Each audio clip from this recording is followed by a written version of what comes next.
In the shadowed corridors of ancient Egyptian tombs, beneath layers of gold and precious stones, lies one of history's most disturbing secrets. For over 3 millennia, the pharaohs of Egypt systematically destroyed their own bloodlines in pursuit of divine purity. What began as religious devotion became a genetic catastrophe that would claim the lives of countless royal children and ultimately contribute to the fall of one of history's greatest civilizations. The glittering treasures of Tutankhamun's tomb have captivated the world for a century, but they conceal a darker truth.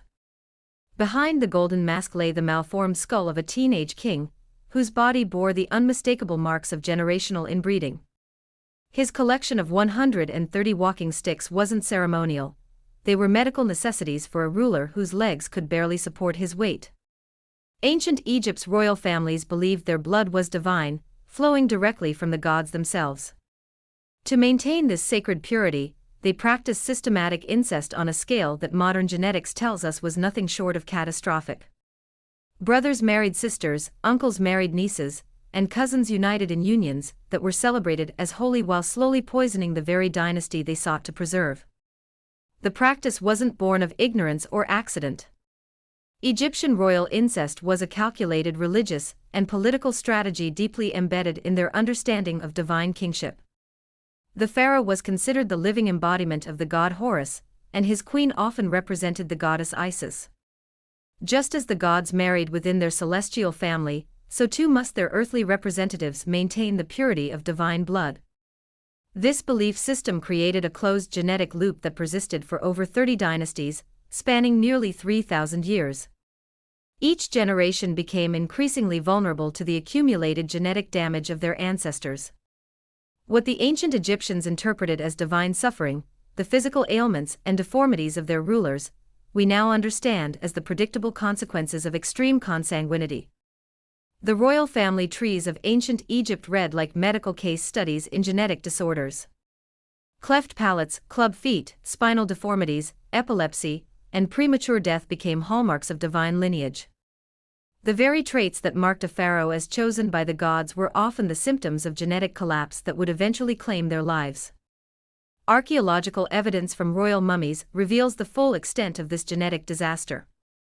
CT scans and DNA analysis have uncovered a litany of congenital disorders, metabolic diseases, and developmental abnormalities that paint a picture of systematic biological deterioration.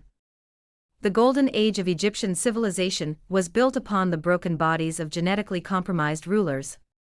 The pharaoh's obsession with bloodline purity extended beyond marriage into elaborate burial practices designed to preserve their divine essence for eternity. Ironically, these same mummification techniques would later provide modern scientists with the evidence needed to expose the genetic catastrophe that the ancient priests worked so desperately to conceal. Modern geneticists estimate that some Egyptian royal lines suffered from inbreeding coefficients approaching those seen in laboratory mouse colonies bred specifically for genetic research. The level of consanguinity in certain dynasties exceeded what occurs naturally in any wild animal population, creating a human experiment in genetic isolation that would have horrific consequences for generations of royal children. Egyptian creation mythology established the precedent for royal incest through the stories of their gods. Geb, the earth god, married his sister Nut, the sky goddess, producing the divine siblings Osiris, Isis, Set, and Nephthys. Osiris then married his sister Isis, while Set married Nephthys. This celestial family structure became the template for earthly royal marriages, creating a religious imperative that would prove biologically disastrous. The concept of Ma'at, cosmic order and divine balance, required pharaohs to maintain perfect harmony between heaven and earth. Marrying outside the royal bloodline was considered a disruption of this cosmic order, potentially severing the divine connection that legitimized pharaonic rule.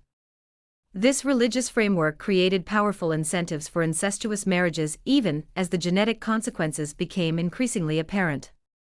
Royal propaganda reinforced these beliefs through art, literature, and religious texts that celebrated sibling marriages as the highest form of divine union.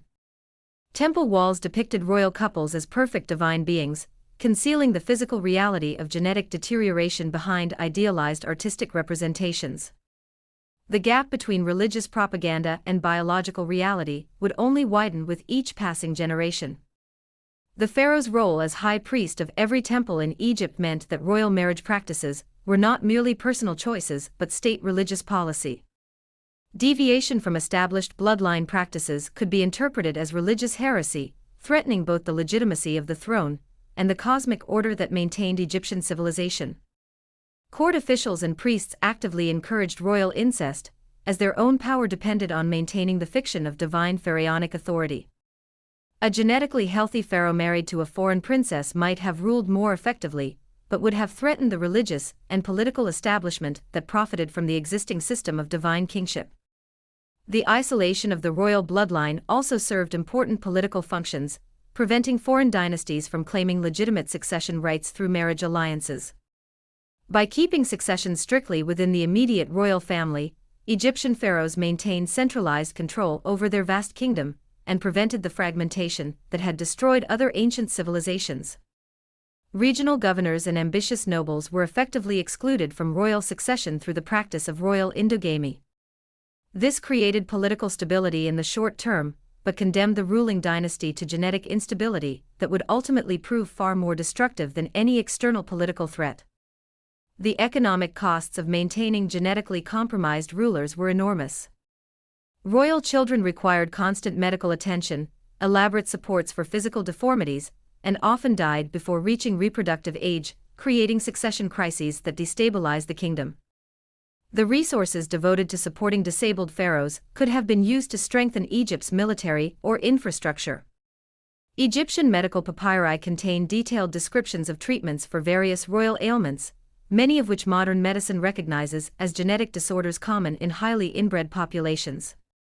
Ancient physicians developed sophisticated techniques for managing cleft palates, spinal deformities, and metabolic disorders, unknowingly becoming specialists in the treatment of consanguinity-related medical conditions. The reign of Akhenaten marks a turning point in Egyptian art and religion, but also represents one of the most severe examples of royal genetic deterioration. Born Amenhotep IV, this pharaoh displayed physical characteristics so unusual that modern medical experts believe he suffered from several genetic syndromes simultaneously, the result of multiple generations of close inbreeding within his family line.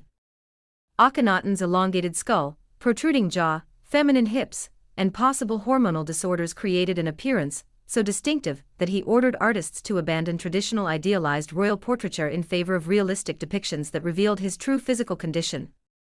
This artistic revolution, known as the Amena style, provides unprecedented visual evidence of the genetic consequences of royal inbreeding. The pharaoh's radical religious reforms, including the abandonment of traditional Egyptian polytheism in favor of monotheistic worship of the sun god, may have been influenced by neurological conditions associated with his genetic disorders.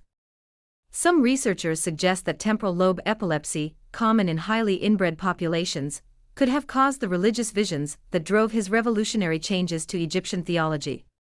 Akhenaten's queen, Nefertiti, was likely his half-sister or close cousin, continuing the pattern of consanguineous marriage that had already severely compromised the royal bloodline. Their 6 daughters all showed signs of genetic abnormalities in artistic depictions, and DNA evidence suggests that several died in childhood from complications related to inbreeding.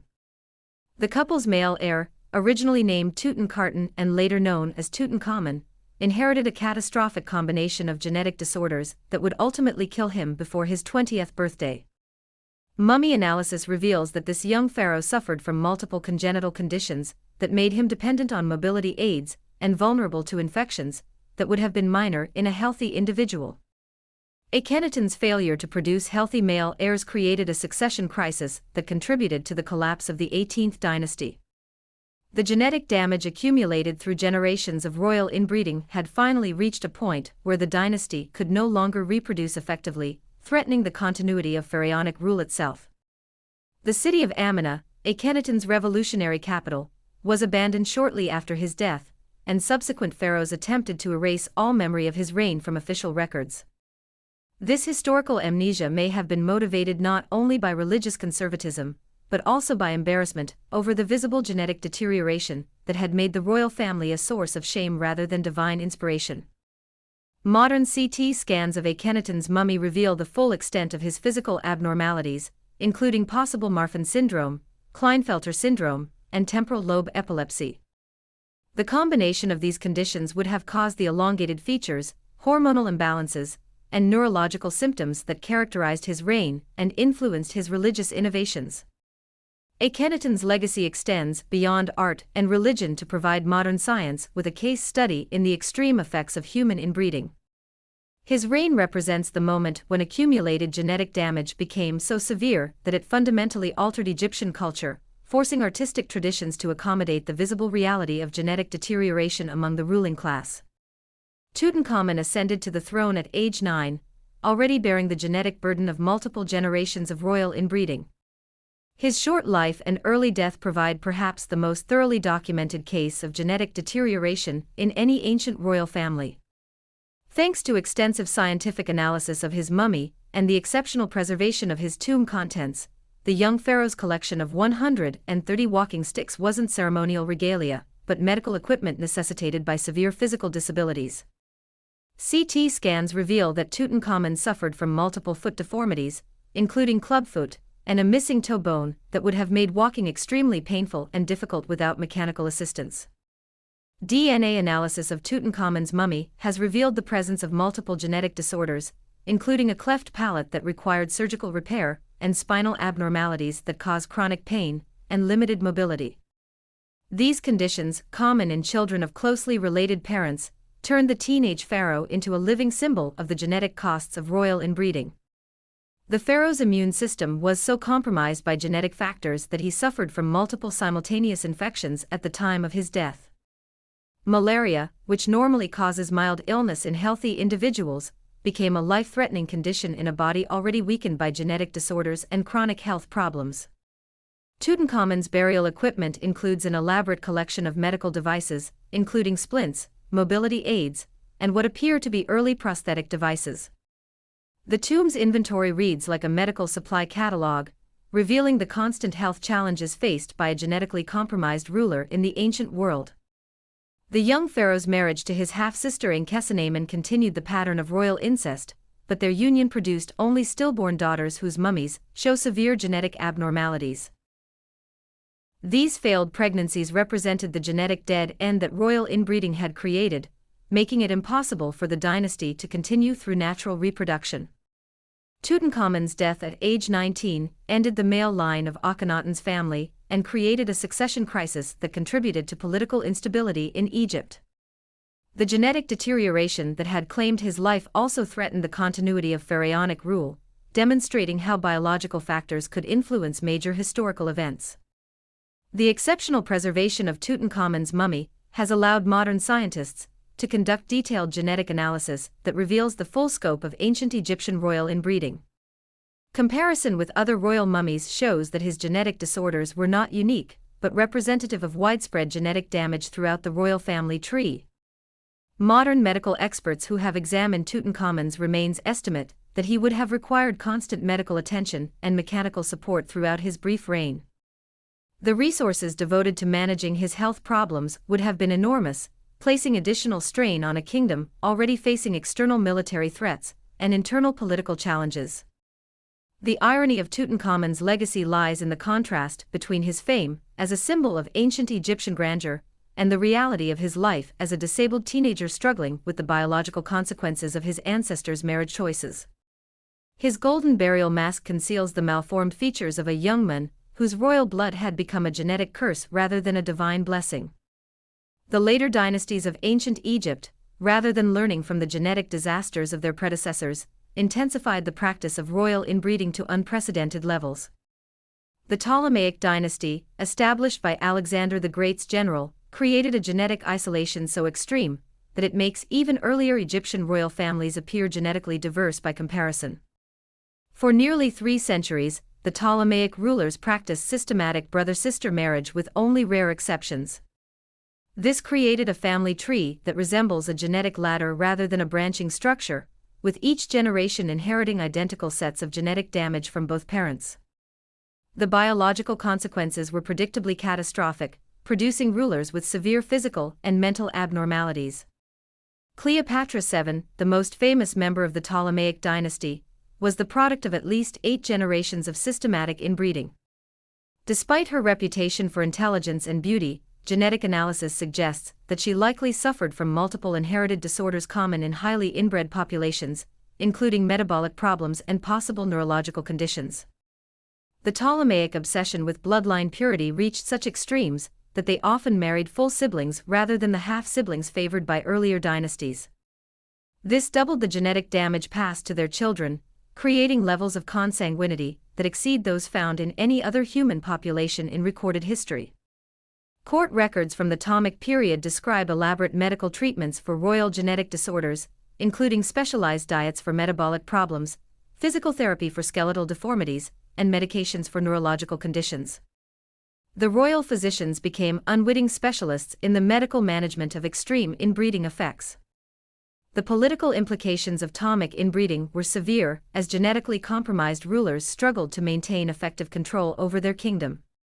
Frequent civil wars between siblings competing for the throne were exacerbated by the fact that many potential heirs suffered from mental or physical disabilities that made them unsuitable for leadership. Cleopatra's famous romantic alliances with Julius Caesar and Mark Antony were not merely political calculations, but desperate attempts to introduce new genetic material into a bloodline that had become biologically unsustainable. Her children with these Roman leaders represented the first genetic outcrossing in the Ptolemaic family for over 2 centuries. The fall of Ptolemaic Egypt to Rome marked the end of the last independent pharaonic dynasty and the conclusion of over 3 millennia of royal inbreeding. The genetic deterioration that had made effective rule increasingly difficult contributed to the political weakness that allowed Roman conquest and the final extinction of pharaonic civilization. Modern geneticists who have studied the Ptolemaic family tree estimate that the later members of the dynasty had inbreeding coefficients approaching 0.5, meaning that half of their genetic material was identical by descent from common ancestors. This level of genetic similarity is unprecedented in human populations and would be considered extreme even in carefully controlled laboratory breeding programs. The Ptolemaic period provides a natural experiment in human genetics that has informed modern understanding of inbreeding depression and the importance of genetic diversity in human populations. The dynasty's systematic self-destruction through consanguineous marriage serves as a biological cautionary tale with implications for contemporary genetic research and medical practice. The scientific analysis of Egyptian royal mummies has revolutionized understanding of ancient genetics and provided unprecedented insights into the biological consequences of systematic inbreeding. Advanced imaging techniques, DNA analysis, and comparative studies have revealed the full scope of genetic damage accumulated over millennia of consanguineous marriage within Egyptian royal families. CT scans of royal mummies show consistent patterns of genetic disorders across multiple dynasties, including skeletal malformations, cranial abnormalities, and evidence of metabolic diseases. These findings have allowed researchers to trace the inheritance of specific genetic disorders through generations of Egyptian rulers, creating the most complete picture of inbreeding effects in any ancient population. Molecular genetic analysis has revealed that many Egyptian pharaohs suffered from rare genetic disorders that are virtually unknown in outbreeding, but common in the offspring of closely related parents. These include enzyme deficiencies, immune system disorders, and neurological conditions that would have caused severe disability and shortened lifespans. The preservation techniques used in Egyptian mummification have inadvertently created a unique repository of ancient genetic material that allows modern scientists to study hereditary diseases across centuries of human history. This biological archive provides insights into genetic disorders that cannot be obtained from any other source. Comparative analysis of royal and non-royal mummies from ancient Egypt reveals stark differences in health outcomes, with royal individuals showing significantly higher rates of genetic disorders, physical deformities, and premature death. This data provides compelling evidence that the social practice of royal inbreeding had measurable biological consequences. Modern medical experts who have examined Egyptian royal remains estimate that many pharaohs would have required extensive medical support and assistive devices to function in their roles as rulers.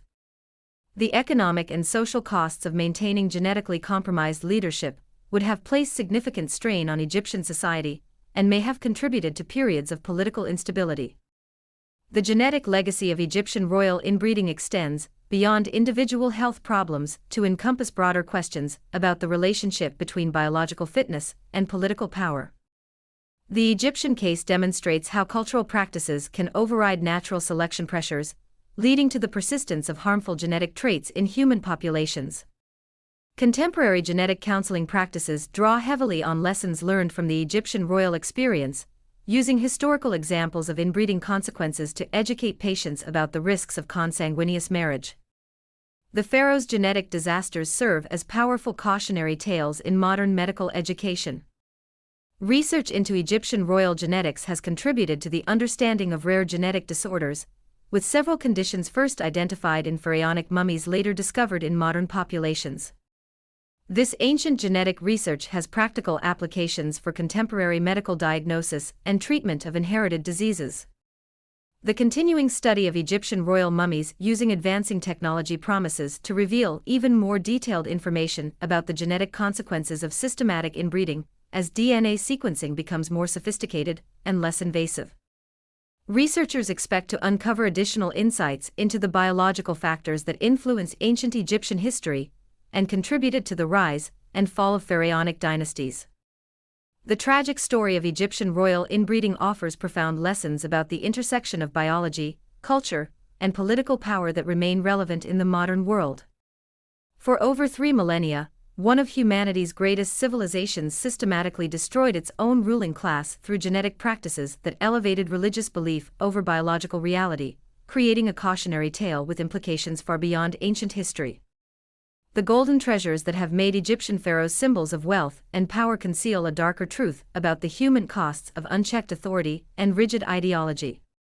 Behind every gleaming death mask lay the malformed features of rulers whose divine status could not protect them from the inexorable laws of genetics. Their suffering serves as a reminder that no amount of gold can compensate for the biological damage caused by systematic inbreeding.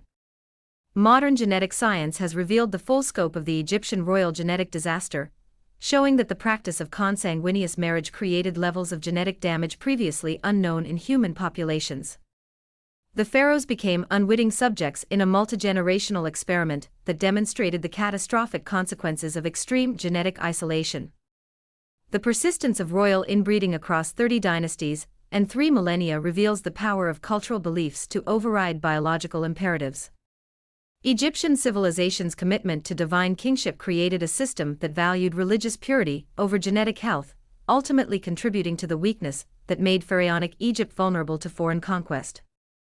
The contrast between Egypt's cultural achievements and its rulers' genetic deterioration illustrates the complex relationship between individual fitness and civilizational success. While genetically compromised pharaohs presided over architectural marvels and artistic masterpieces, their biological weakness created political instability that undermined Egypt's long-term security and independence. The Egyptian royal experience provides modern society with important insights into the dangers of genetic isolation and the importance of maintaining genetic diversity in human populations. As contemporary genetics advances toward the possibility of genetic modification, the pharaoh's tragic example serves as a warning about the unintended consequences of manipulating human heredity. The scientific value of studying Egyptian royal genetics extends beyond historical curiosity to encompass practical applications in modern medicine and genetic counseling. The world's most thoroughly documented case of systematic human inbreeding continues to inform medical understanding of inherited diseases and the importance of genetic diversity for human health. The irony of Egyptian royal inbreeding lies in its ultimate failure to achieve its stated goal of preserving divine bloodlines. Instead of maintaining purity, the practice created genetic pollution that weakened and eventually destroyed the very dynasties it was meant to protect. The pharaoh's quest for genetic perfection led instead to biological catastrophe. Perhaps the most sobering lesson from ancient Egypt's genetic disaster is the demonstration that even the most powerful civilizations can be undermined by their own cultural practices when those practices conflict with biological reality. The pharaoh's golden legacy serves as both inspiration and warning, a reminder that human societies must balance cultural values with biological wisdom to achieve lasting success. The mummies of Egypt's genetically damaged rulers continue to teach new lessons about human genetics, medical history, and the complex relationships between biology and culture. Their preserved remains serve as silent testimonies to the dangers of sacrificing genetic health for political ideology, ensuring that their tragic story will continue to inform and educate future generations about the importance of genetic diversity in human survival and prosperity.